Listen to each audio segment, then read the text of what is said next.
নমস্কাৰ। মহানুভৱতাৰ এক নতুন খণ্ডলৈ আপোনালোক সকলোকে আমন্ত্ৰণ জনাইছোঁ। আজি আমি এটা গুৰুত্বপূৰ্ণ বিষয়, হাড়ৰ বিষ কিয় হয়, কেনেকৈ ইয়াক পৰিত্ৰাণ পাব পাৰোঁ, তাৰ ওপৰত এক থুলমূলকৈ আলোচনা কৰিম বুলি ভাবিছোঁ। বৰ্তমান যুগত এনেকুৱা বহু মানুহ আছে যাৰ হাড়ৰ বিষ আছে।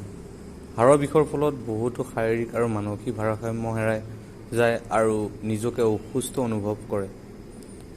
আজি আমি জানিবলৈ চেষ্টা কৰিম এনে কেইটামান কামৰ বিষয়ে যিকেইটা ব্যৱহাৰ কৰিলে হাড়ৰ বিষৰ পৰা পৰিত্ৰাণ পাব পাৰি।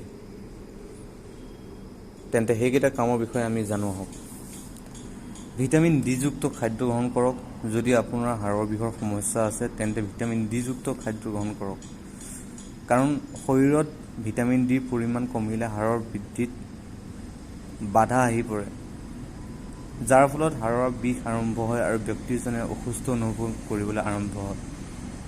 ভিটামিন ডিৰ বাবে আপুনি কণী, গাখীৰ আদি খাদ্য হিচাপে গ্ৰহণ কৰিব পাৰে। এইবোৰত ভিটামিন ডিৰ পৰিমাণ অধিক থাকে। কেলছিয়ামযুক্ত খাদ্য গ্ৰহণ কৰক। যদি আপোনাৰ হাড়ৰ বিষৰ সমস্যাই দেখা দিছে তেন্তে আপুনি কেলছিয়ামযুক্ত আহাৰ গ্ৰহণ কৰক, কাৰণ আমাৰ শৰীৰত কেলছিয়ামৰ অভাৱে হাড়ৰ বিষ উৎপন্ন কৰে আৰু ব্যক্তিজনক ভাগৰুৱা আৰু অসুস্থ অনুভৱ কৰে।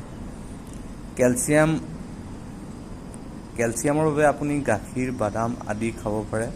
এইবোৰত কেলছিয়ামৰ পৰিমাণ অধিক পোৱা যায়। নিয়মীয়াকৈ ব্যায়াম কৰক। হাড়ৰ বিষৰ পৰা পৰিত্ৰাণ পাবলৈ নিয়মীয়াকৈ ব্যায়াম কৰক, কাৰণ ব্যায়াম কৰিলে আমাৰ শৰীৰৰ মাংসপেশীবোৰত হেঁচা প্ৰয়োগ হয়, যাৰ ফলত শৰীৰত তেজৰ প্ৰবাহ সঠিকভাৱে হয়, যাৰ বাবে মানুহৰ হাড়ৰ বিষৰ সমস্যাৰ পৰা পৰিত্ৰাণ পোৱা যায়। সেইবাবে যদি কোনো ব্যক্তিৰ হাড়ৰ বিষৰ সমস্যা আছে তেন্তে তেওঁ সেই কামটো কৰাটো নিতান্তই প্ৰয়োজন। যদি আপোনাৰ বহুদিন ধৰি অতিমাত্ৰাত হাড় বা মাংসপেশীৰ সমস্যাত ভুগি আছে তেন্তে চিকিৎসকৰ পৰামৰ্শ লওক।